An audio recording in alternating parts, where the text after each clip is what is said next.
বন্ধুরা, আপনাদের সবাইকে কাকার গল্প চ্যানেলে স্বাগত। আমি আপনাদের জন্য নিয়ে আসছি রোমাঞ্চকর এবং ভিন্নধর্মী গল্প। গল্পের জগতে নিজেকে হারিয়ে ফেলতে সাবস্ক্রাইব করুন এবং বেল আইকনটি চালু করে দিন। চলুন শুরু করা যাক আজকের নতুন একটি গল্প। আজকের গল্প বিভূতিভূষণ বন্দ্যোপাধ্যায়ের রহস্য। আমার বন্ধুর মুখে শোনা এই গল্প। বন্ধুটি বর্তমানে কলকাতার কোনো কলেজের প্রফেসর, বেশ বুদ্ধিমান। বিশেষ কোনো রকম অনুভূতির ধার ধারেন না।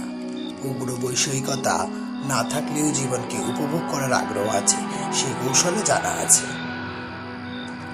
সেদিন রাত্রে ঝমঝম করে বৃষ্টি পড়ছিল, নানা রকম গল্প হচ্ছিল গরম চা ও আনুষঙ্গিক খাদ্যের সঙ্গে মজিয়ে। অবশ্য ভূতের গল্পই হচ্ছিল। আমাদের বন্ধু একটা গল্প বললেন, আশ্চর্য লাগলো গল্পটা।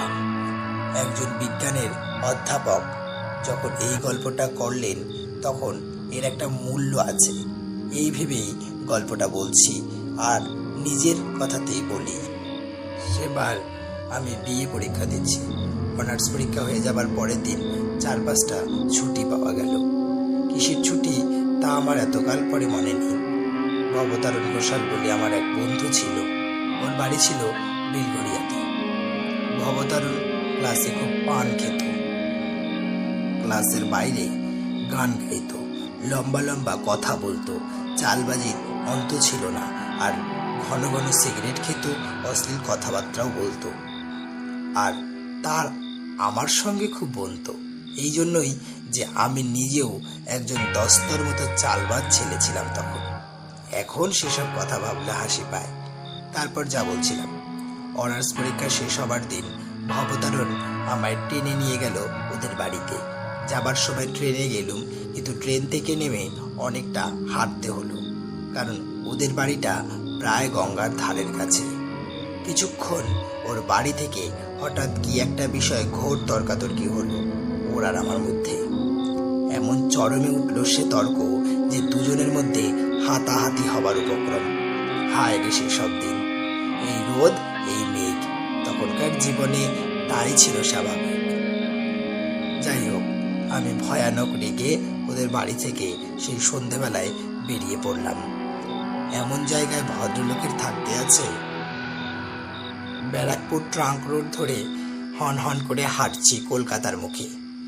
দিব্যি ফুটফুটে জ্যোৎস্না রাত, মাঝে মাঝে এক আধখানা মোটর দ্রুত বেগে চলছে কলকাতার দিকে। সম্পূর্ণ নির্জন রাস্তা। একবার একটা মাতাল কুলি ছাড়া আর কোনো লোকের দেখা পাইনি। হঠাৎ আমার মনে হলো এতটা রাস্তা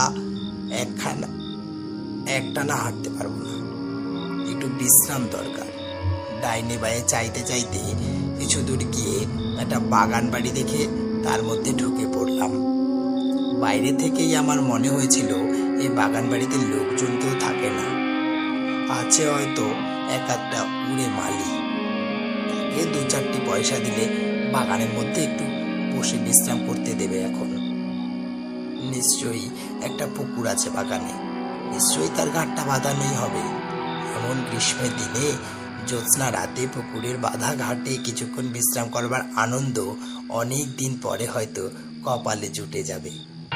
বাগানের মধ্যে ঢুকে মনে হলো এই বাগানে লোকজন কেউ বাস করে না, ঘন ঘন কেউ আসেও না। লাল কাপড়ের পথগুলোর ওপর 1 হাত লম্বা উলু ঘাস, ফুলের ক্ষেত আর আগাছার জঙ্গলে ভর্তি।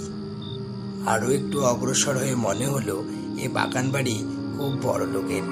অন্তত যে সময়ে এ বাগান বাড়ি তৈরি হয়েছিল সে সময়ে মালিকের অবস্থা ছিল খুবই ভালো। শৌখিন রুচির পরিচয় আছে এর প্রত্যেকটি গাছপালায়, প্রত্যেকটি ইট পাথরে। আগাছা ভরা ফুলের ক্ষেতের মাঝে মাঝে এখানে আছে পাথরের অপসরী মূর্তি। 2-1টা হাত ভাঙা, নাক ভাঙা অনেক এমন অপসরী মূর্তি আছে বাগানের এদিক ওদিক। কোনোটার পিঠ দেখা যাচ্ছে, কোনোটার মুখ ঝোপের আড়ালে আড়ালে। একটু দূর দিয়ে বাদিকে চওড়া পথ ধরলাম।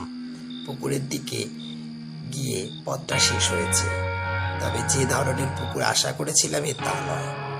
অনেককালের পুরনো পুকুর, বাঁধা ঘাট এক সময় ছিল, এখন তার মাঝামাঝি প্রকাণ্ড বড় ফাটল ধরেছে। রানার দুপাশে বট অসত্যের গাছ গজিয়েছে।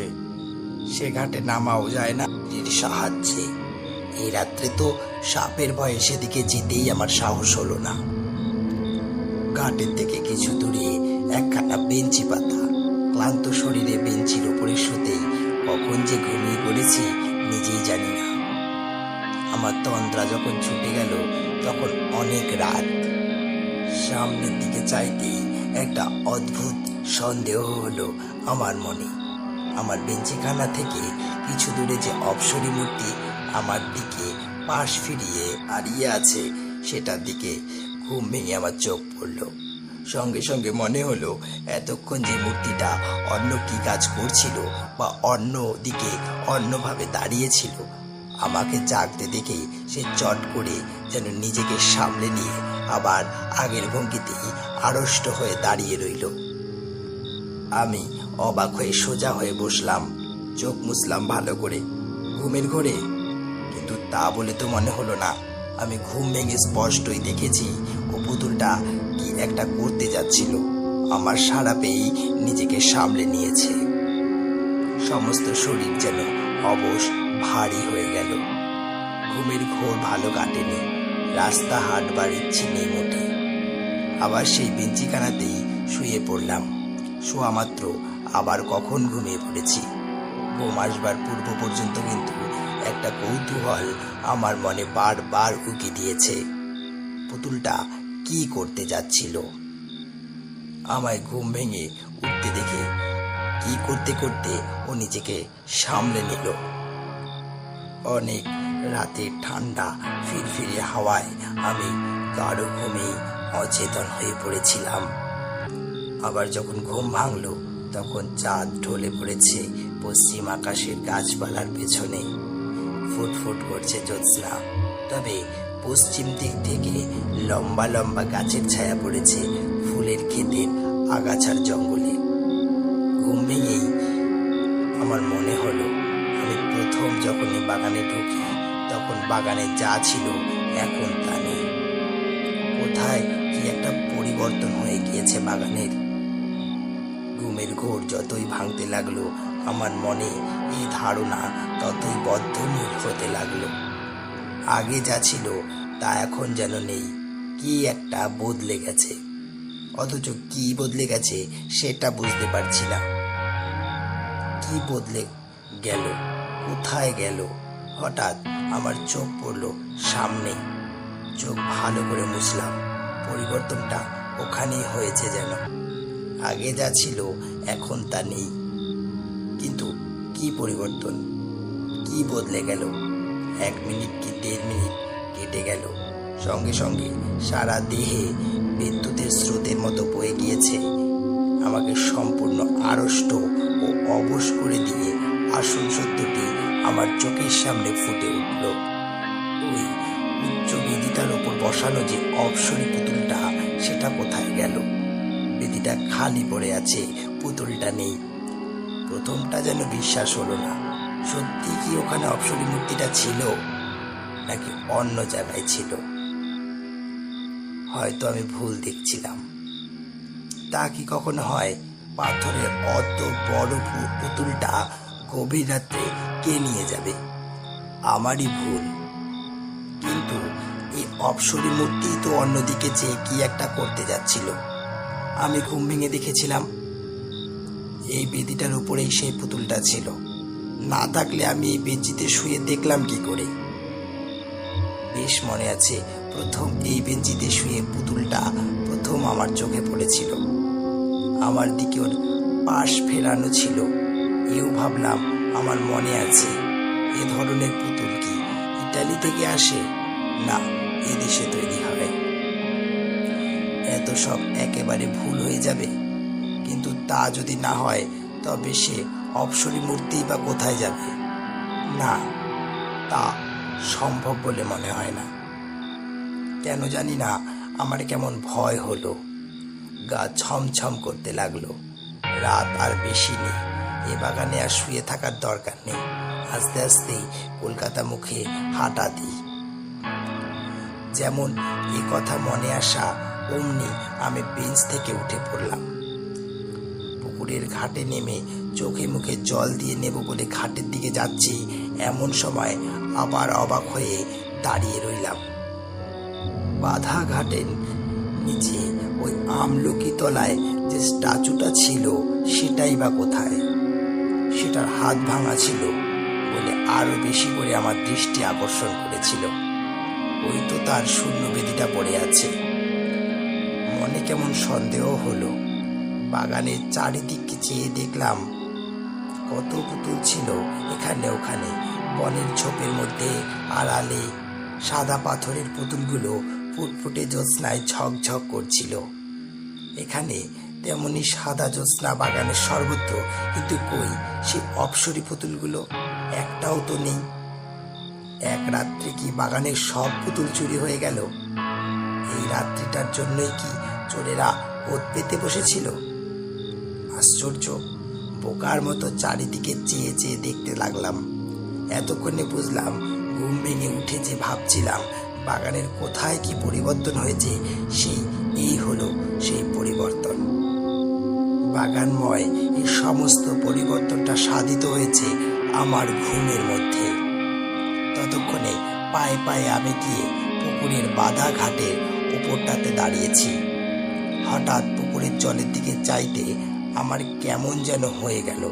সারা শরীর ডোল দিয়ে উঠল ভয়ে, বিস্ময়ে। বাগানের সব অপ্সরী পুতুলগুলো জলে নেমে সাঁতার দিচ্ছে, দিব্যি সাঁতার দিচ্ছে, এপার ওপার যাচ্ছে।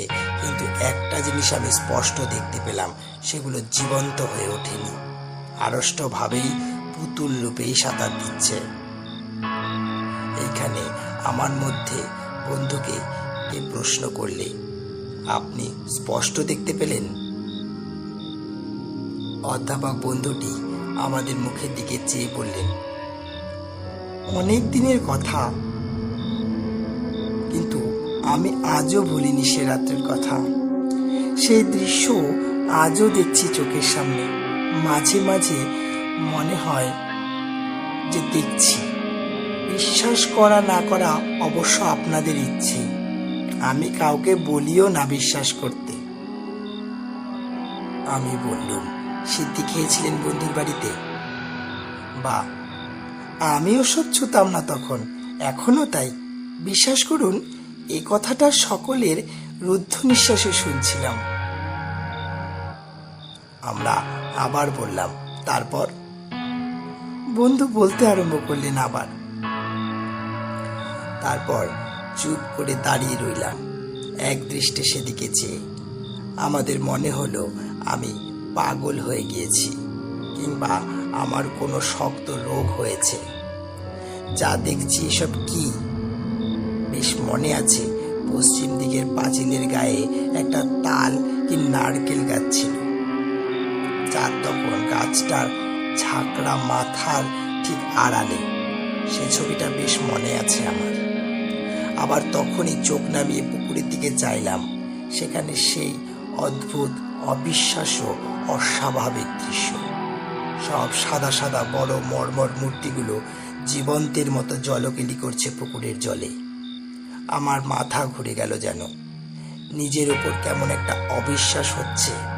সেখান থেকে মারলাম টেনে ছুট। একেবারে সোজা দৌড় দিয়ে ফটকের কাছে এসে যখন পৌঁছেছি, তখন আমার মনে হলো, অবশ্যই হলপ করে বলতে পারবো না সত্যি কিনা, তবে আমার মনে হলো যেন অনেকগুলো মেয়ে খিলখিল করে একযোগে হেসে উঠল। হাসির একটি ঢেউ যেন আমার কানে এসে পৌঁছল। পরেক্ষণেই আমি একেবারে ব্যারাকপুর ট্রাঙ্ক রোডের ওপর এসে পড়লাম। এবার আপনারা যে প্রশ্ন করবেন তা আমি জানি। সেখানে আর আমি গিয়েছিলাম কি না? পরদিনই গিয়েছিলাম, একা নয়, 3টি বন্ধু সঙ্গে করে। গিয়ে দেখলাম পুরনো ভাঙা বাগান বাড়ি, আগাছায় জঙ্গলে ভরা ফুলের ক্ষেত, কতগুলো হাত ভাঙা নাক ভাঙা অপ্সরী পুতুল। এদিকে ওদিকে বনে জঙ্গলের আড়ালে পাথরের বেদির উপর দাঁড় করানো। কোথাও কোনো দিকে অস্বাভাবিকতার কোনো চিহ্ন নেই। হঠাৎ আমার এক বন্ধু আমাকে ডাক দিল। ঘাটের ওপরে আমলকি তলায় যে হাত ভাঙা পুতুলটা দাঁড়িয়ে আছে, একটা মোটা বিছুটি লতা মাটি থেকে গজিয়ে উঠে সেটার দুখানা পা আষ্টে পৃষ্ঠে জড়িয়ে রেখেছে। অন্তত 1 বছরের পুরনো লতা। গত বর্ষায় এ বিছুটি লতা গজিয়ে উঠেছিল এমনও মনে হয়। লতাটার কোথাও ছেঁড়া নেই, ভালো করে পরীক্ষা করে দেখা গেল।